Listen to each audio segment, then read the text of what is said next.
गांव के आसपास के शहर के पास से लोग बाबा जी को भोजन करने बुलाने लगे। बाबा जी कहते हैं मैं लखपति के यहाँ करोड़पति के यहाँ भोजन करता हूँ, बाकी के किसी के यहाँ नहीं करता। रहनु भक्त जिसके घर में एक चवन्नी भी नहीं है, केवल भगवान का नाम, मजदूरी, शिव की उपासना। पार्वती जी पानी भर कर ला रही थी और रानू भगत वहां से निकल कर जा रहा। पार्वती जी ने रहनु को बुलाया, रहनु रहनु। रहनु ने हाथ जोड़कर कहा आप बड़ी तेजवान नारी लगती हो, मेरा नाम कैसे जानती हो? पार्वती जी ने मन में सोचा कहाँ मैंने इसका नाम ले लिया है। सही में पार्वती जी ने कहा देखो मैंने पूरे गांव के लोगों तुम्हारा नाम ले रहे थे तो मैंने भी तुम्हारा नाम ले दिया। रहनु तुम्हारे नगर में एक संत आए, बहुत विद्वान संत, उनको तुम भोजन करने नहीं बुलाओगे? रहनु ने कहा मैंने तो पूरे गांव में सुना है कि वो करोड़पति और लखपति के घर भोजन करते हैं। मैंने तो पूरे गांव में सुना है कि वो लखपति करोड़पति के घर में भोजन करते हैं। पार्वती जी ने कहा रहनु किसी के सुनने से और कहने से कुछ नहीं होता, तुमने निमंत्रण दिया। दुनिया के लोग कितना भी कह दें, दुनिया के लोग कितना भी ताना दे दें, दुनिया के लोग कितना भी अपशब्द कह दें, दुनिया के लोग चाहे किसी पर कितना भी ब्लेम लगा दें, दुनिया के लोग किसी पर कितनी भी उंगली उठा दें, क्या आप एक बार उससे मिले हो? एक बार मिलकर देखना, फिर अपने मुख से किसी की निंदा करना, क्या वो निंदा करने के लायक है कि नहीं? क्या आप उससे मिले हो? रहनु दुनिया के लोगों ने, गांव के लोगों ने कह दिया कि लखपति क्या भोजन करते हैं, करोड़पति क्या भोजन करते हैं। तूने निमंत्रण दिया, तू जाकर विनती करा, तू जाकर हाथ जोड़ा, तूने जाकर कहा कि मेरे घर भोजन करने आओ। रहनु कहने लगा मैंने सुना था कि वो लखपति के घर भोजन करते हैं, मैंने सुना था वो करोड़पति के घर भोजन करते हैं, मैं गरीब बड़ा कैसे भोजन के लिए बोलने जाऊं? रहनु ये तो गलती है तुम्हारी। अभी कथा में कहा था प्रयास करते रहो, मेहनत करते रहो, नौकरी के लिए तैयारी करते रहो, करते रहोगे। ये मत सोचो कि मैं कलेक्टर नहीं बन सकता, मैं कमिश्नर नहीं बन सकता, मैं इंजीनियर नहीं बन सकता, मैं डॉक्टर नहीं बन सकता। ये आपकी गलत फहमी है। अगर आप ये सोचकर बैठे हो कि मैं ये नहीं बन सकता, ये आपकी गलत फहमी है। जिस दिन तुमने दिल पर ठान लिया कि मुझे डॉक्टर बनना है तो डॉक्टर बनकर मानो। जिस दिन तुमने सोच लिया मुझे आईएएस ऑफिसर बनना है और कड़क मेहनत करोगे तो आईएएस ऑफिसर बनकर मानोगे। जिस दिन तुमने सोच लिया कि मैं, कई लोग मन में सोच लेते हैं मेरे बस की नहीं है साहब, मैं नहीं कर सकता साहब, मेरे बस का नहीं है, मम्मी अब मैं सीए की पढ़ाई छोड़ दूंगा, मेरा एग्जाम क्लियर नहीं हो रहा, मम्मी मेरा ये सेम एग्जाम क्लियर नहीं हो रहा, मम्मी मैंने कंपटीशन एग्जाम की तैयारी करी थी, मैं क्लियर नहीं हो रहा। नहीं, अगर तुम हिम्मत हार रहे हो तो सबसे दुनिया के कमजोर व्यक्ति तुम हो। इतनी प्रबल मेहनत करो, इतनी मेहनत करो।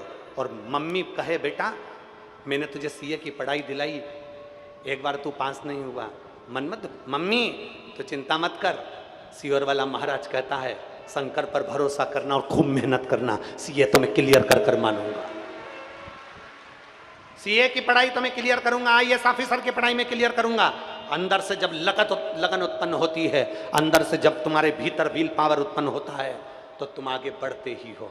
तुम्हें कोई धकेलने वाला जन्म ही नहीं ले सकता, तुम आगे बढ़ोगे। माता पार्वती जी ने रहनु से कहा तूने जाकर विनती करी वहां पर साधु से, संत से कि तुम मेरे घर भोजन करने आना। तूने दुनिया के लोगों ने कह दिया कि वो लखपति के घर भोजन करने जाते हैं, तूने दुनिया के लोगों ने कह दिया कि वो करोड़पति के घर भोजन करने जाते हैं और तूने मान लिया। तूने विनती करी कि मैं नहीं गया, तो बस मेहनत ही नहीं करो और सोचो कि उसने ऐसा कह दिया, उसने वैसा कह दिया और आगे नहीं। नहीं नहीं, आग लगे बस्ती में, जम के बोलो जरा, आग लगे बस्ती में, अपन रहो मस्ती में, क्या किसको रोइए, चादर तान के सोइए। मेहनत करना, स्वयं पर अपने बल पर विश्वास उत्पन्न करना। दुनिया तो तुमको टांग खींचकर नीचे फेंकेगी, पर तुम में वो बल होना चाहिए कि रस्सी पकड़कर ऊपर तक चले जाओ परमात्मा का नाम लेकर।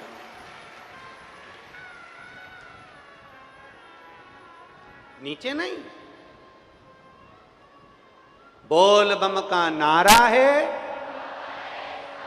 सारी समस्या का हल।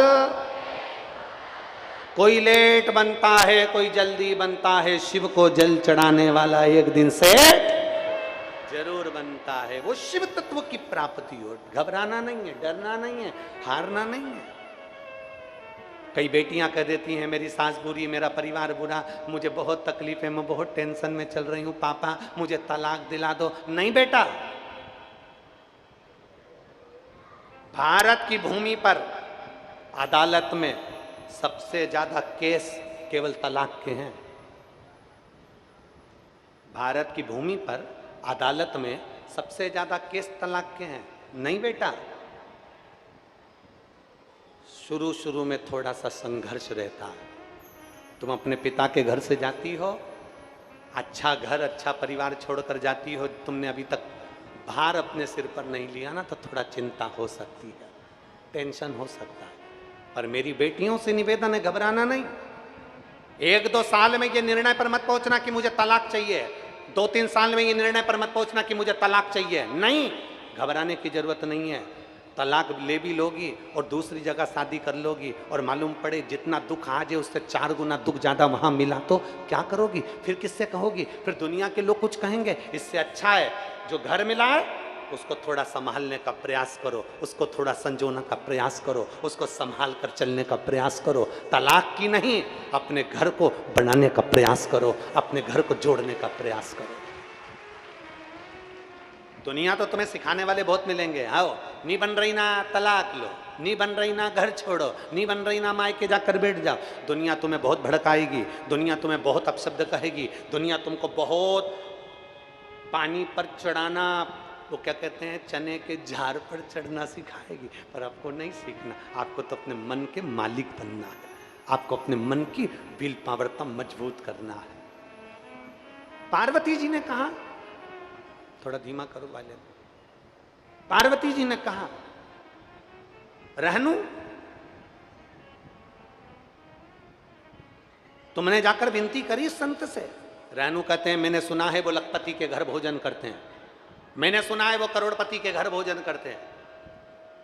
कई लोग आकर कह देते हैं कि सीहोर में जाओ तो रुद्राक्ष पैसे से मिलता है, तो वहाँ पैसे का काम होता है। कभी तुम गए, कभी तुम लाइन में लगे, सवेरे 10 बजे से लेकर शाम को 5 बजे तक रुद्राक्ष हाथ में मिलता है, भोजन की थाली लगी लगाई मिलती है, रहने की व्यवस्था और भोजन निशुल्क मिलता है। कभी जाओ तो बाबा के धाम, कभी कुबेर भंडारी के दरवाजे पर पहुंचो तो जहां 40 से 50 हजार आदमी सवेरे 10 बजे से लेकर शाम को 7 बजे तक भोजन करता है। 40 से 50 हजार आदमी प्रतिदिन, 40 से 50 हजार आदमी रोज रुद्राक्ष लेकर जाता है प्रतिदिन। और 40 से 50 हजार आदमी में से कम 5,000 से 10,000 आदमी ऐसे आते हैं जिनको बाबा 3 महीने में वापिस बुला लेता है भंडार भरकर। वो वापिस, उनका रूटीन चलता रहता है, हर 2-3 महीने में वो बाबा के दरवाजे पर आते रहते, बाबा के दरवाजे पर आते रहते। तुम गए नहीं और विचार कर लिया, तुम पहुंचे ही नहीं और तुमने अनुमान लगा लिया। रहनु तुम गए हो संत को निमंत्रण देने? रहनु कहते नहीं गया मैंने सुना कि लखपति के घर भोजन करते हैं, मैंने सुना करोड़पति के घर भोजन करते हैं। अरे कहने वाला कुछ भी कहे, तुम्हें जाकर निमंत्रण तो देना चाहिए। रहनु ने कहा मेरे घर में भोजन के लिए कुछ भी नहीं है, मैं अगर संत को बुलाऊंगा तो उनको भोजन क्या कराऊंगा। पार्वती जी ने कहा रहनु सुनो, संत कभी भी तुम्हारे घर में असली संत होगा ना, ओरिजिनल संत होगा ना, असली संत होगा तो तुम्हारे घर में कभी भोजन के लिए नहीं आता। असली संत तो तेरे घर के दुख को मिटाने के लिए, अपना चरण रखने के लिए आता है। अपने भजन का जो बल है संत साधु गुरुजन के भजन का जो बल है, ब्राह्मण तपस्वी साधक के भजन का जो बल है, बस उसके चरण तेरे घर में गिर जाएंगे। मुख थोड़ा सा झूठा कर लिया, बस पात्र झूठा हो गया। जिस घर में संत सदगुरु ब्राह्मण साधक उपासक बहन बेटी भांजा आदि कादिक गौ माता के द्वारा अगर झूठा कर लिया जाता है तो समझ लो कि हमारे घर में स्वयं 33 कोटि देवी देवताओं का निवास हो जाता है। जाओ निमंत्रण दो, मेरे घर में खिलाने का कुछ भी नहीं है। तुम कहाँ से आई हो? पार्वती जी ने कहा मैं तो बाजू के गांव में रहती हूं, संत का दर्शन करने के लिए आई थी, जल भरने आई थी तो मैंने आपको देख लिया तो कह दिया। मेरे घर में खाने का कुछ भी नहीं, मैं क्या खिलाऊंगा, मैं क्या खिलाऊंगा। शिव महापुराण की कथा कहती है